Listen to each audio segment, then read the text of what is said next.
వివరాలు చూద్దాం. యాదాద్రి భువనగిరి జిల్లా చౌటుప్పల్లోని హైదరాబాద్ విజయవాడ జాతీయ రహదారిపై భారీ ట్రాఫిక్ జామ్ ఏర్పడింది. దసరాకు స్వగ్రామాలకు వెళ్లిన ప్రజలు తిరిగి హైదరాబాద్ బాట పట్టారు. చౌటుప్పల్లో ట్రాఫిక్ నియంత్రణ లేకపోవడంతో 2 కిలోమీటర్ల మేర ట్రాఫిక్ నిలిచిపోయింది. ట్రాఫిక్ లో వాహనదారులు తీవ్ర ఇబ్బందులు పడుతున్నారు.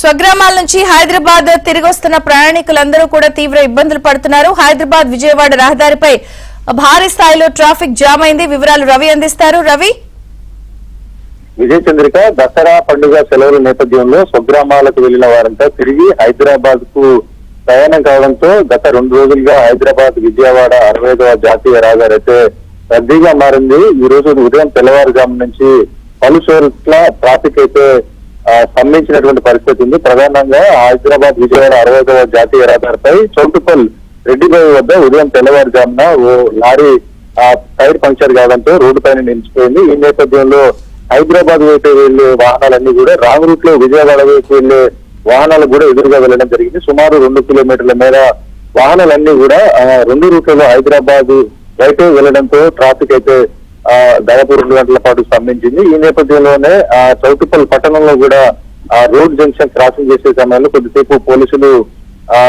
పట్టించుకోకపోవడంతో అక్కడ భారీగా 2 కిలోమీటర్ల మేర చౌటుప్పల్ కూడా స్తంభించింది. మరోపక్క ఏదైతే చిట్యాల మండలం పెద్దకాపేట వద్ద బ్రిడ్జి పనులు జరుగుతున్న నేపథ్యంలో సర్వీస్ రోడ్ల పోవడం నుంచి నాకర్పల్లి వరకు కూడా వాహనాలు భారీగా నిలిచిపోయాయి.